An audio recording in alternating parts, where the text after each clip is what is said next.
I'm never going to eat fried chicken again.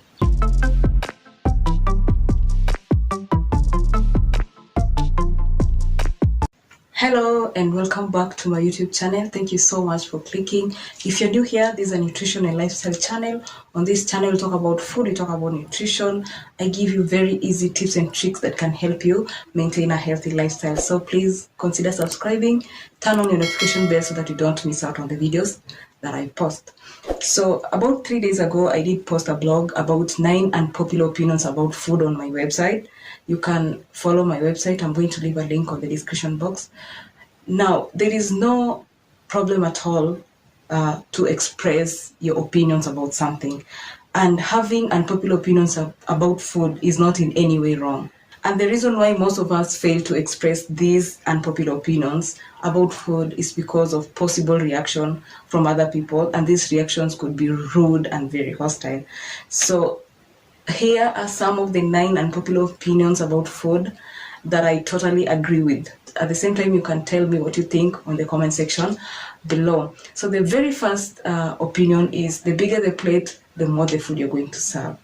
Okay, and there is a 95% possibility that this is totally true, because when you're holding a big plate versus the small plate, when you serve the same amount of food on both those plates, the bigger plate is going to give you an illusion of more space. There's still more space for food, and you keep serving until the plate is full. And at the end of the day, you find out that you've served more than what you need. But when you serve the same food on a smaller plate, then there is no more space for more food. So the bigger the plate, the more the food you're going to eat.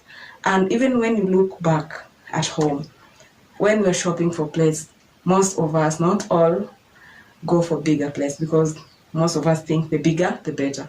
And so when your house is full of big plates, then you're always going to be eating more food than what you need. So if at all you are on a weight loss journey, then I think one of the changes you need to make, apart from the diet itself, is choosing smaller plates over bigger plates. I remember I mentioned this on the hacks, nutrition hacks you have to know. I'm going to put a link so that you can watch that video as well. So on to the next opinion. We always eat the volume that we want, okay? And not the calories that we need. You know, the want and the need, okay? The volume that we want, we desire. We look at the food that you just want to serve so much. That is something you want. But the calories that you need, you forget about them. So in most cases, in celebrations, food is a good aspect of celebrations.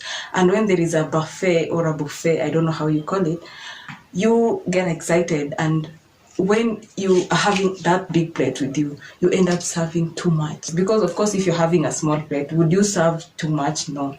So we always tend to serve more based on the volume, and we forget to think about the calories that we need. Of course, the body does not require too much. Okay, I've always said this again and again. And when you eat too much than what your body requires, your body will convert the excess into fat, and that is what leads to weight gain. So I think it's just a good behavior to keep in mind that your body does not require that much, and therefore whenever you see a lot of food in celebrations or wherever it is, or at your home, it's good to go for the smaller plate and also watch on the volume that you eat, okay, as you consider the calories that you need, okay? And I'm not saying that you should start counting on the calories. Definitely, when you serve too much foods, or the carbs, the proteins, the vitamins are all in there, of course, eventually you're going to eat more calories than what you intended to eat.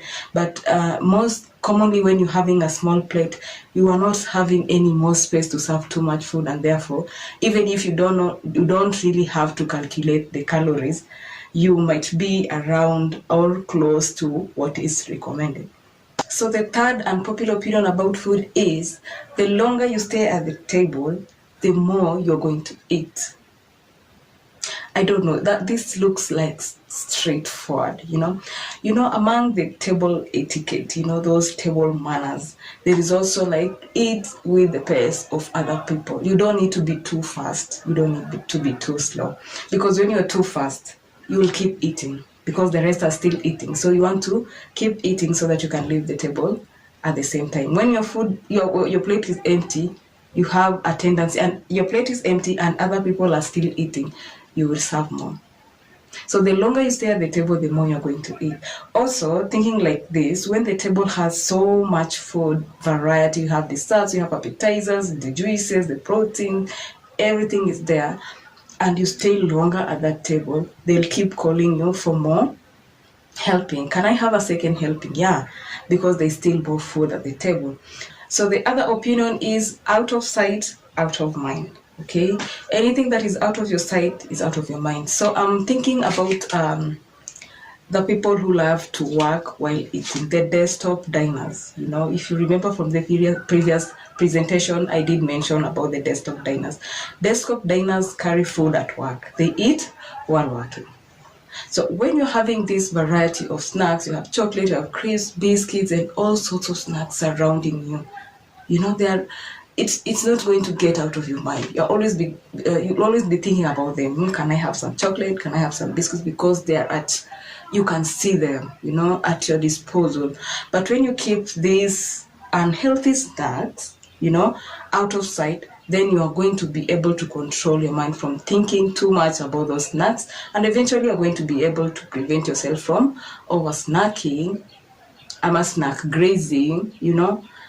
Out of sight, out of mind. Also, when you are arranging your food cabinet or your fridge, you want to put most of these unhealthy snacks or unhealthy foods just out of sight a little bit, and put more healthy snacks in front, so that when you're opening your fridge like this, you don't see those unhealthy snacks staring at you, and therefore you're able to prevent yourself from snack grazing. Okay, so the other opinion about food is anything that keeps your focus off food is going to make you overeat. And how many times have you just been chatting with your friends or calling your friend and then, what are you doing? And they're responding like, I'm just watching TV.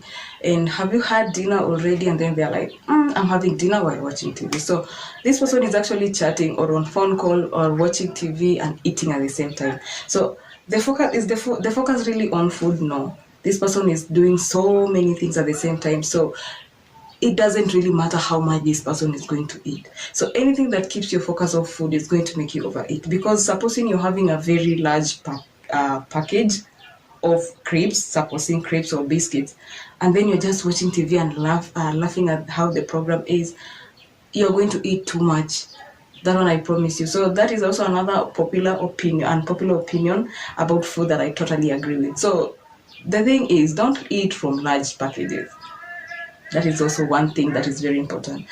Because, you know, when you're having that large package, you don't know when to stop. You stop when it's over, you know, in most cases. So turn off the TV, turn off your computer, have a good time with your food, eat, look at how much, and look as you eat, you know, look at the plate as you eat.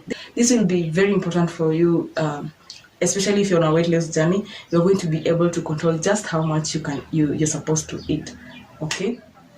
The other unpopular opinion about food is cutting off your favorite food, especially when you're on diet, is doable. Of course not. Saying something like, I'm never going to eat fried chicken again. Yes, you will. Yes, you will. Because I'm not saying I've encountered a lot of people on weight loss journey, but this is something that I've experienced myself. Like if you're trying to lose some weight and then you're cutting off this fried chicken, like completely, the more you are cutting off this food, the more you're depriving yourself of this food, the more you're going to crave for that particular food. And the more you crave for that food, what will happen when you get a hold of that food? You're going to eat too much of it. And then you go back to square one, and then you start your weight loss journey all over again. It is quite exhausting.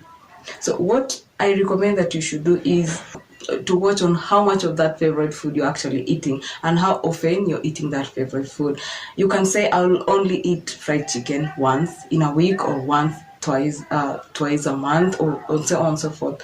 Because cutting it off completely might not be doable at all, okay? Another common and popular opinion is it's expensive, it's good. Really? And so when your order of KFC goes through and it's delivered at your doorstep, and then you're eating, and then you take to the social media, take very nice pictures of well displayed food, and everybody on social media is like, this girl is living the best life. No. The fact that the price tag to that food item was way up does not actually mean that the food was good. That one I can assure you. And even you know it yourself. So unless you don't really care about your health, then you should look at how natural, how healthy that food is against how expensive it is. It's not a guarantee. I know there are some foods that are very expensive and very healthy at the same time. And also there are also fast foods that are very cheap and very unhealthy at the same time. But the fact that that food price tag of that food was way up does not necessarily mean that the food is good. Okay, I don't know if I use the best example here, but embrace a healthy lifestyle. You know, you're still young or you're old, you're having these diseases that really disturbing you, and you're still grabbing these fast foods, whether expensive, whether cheap, and you're eating them without control. Whether you like it or not, they're going to affect you in the long run. So a change in the lifestyle is an important aspect, you know. So last but not least, we tend to overeat these foods that we assume are healthy.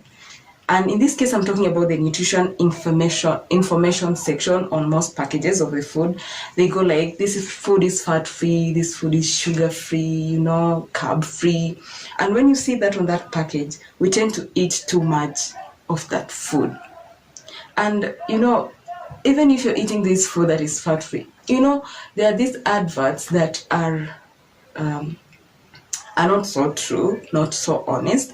And when they say fat-free, they not necessarily mean this food is completely fat-free. And when you end up overeating on this food in the name of this food is fat-free, eventually the results you're looking for you're not going to get them. Okay, so most people tend to overeat on these foods that we think are healthy, but do you really need to overeat these foods? No, you don't, because the effects could be more than what you expected. So I don't know if these unpopular opinions are weird, or do you agree with them? I don't know. These are some of the unpopular opinions about food. I don't know if they counted to 9. I just mentioned them randomly. But on my website, they're I've put them so well. You can go ahead and read them on my website. Comment down below. Tell me what you think. What are some of these unpopular opinions about food from your side? You know, these are mine, and I hope you enjoyed the video. Please like, share this video to your friends and family, and don't forget to subscribe. Until next time, bye.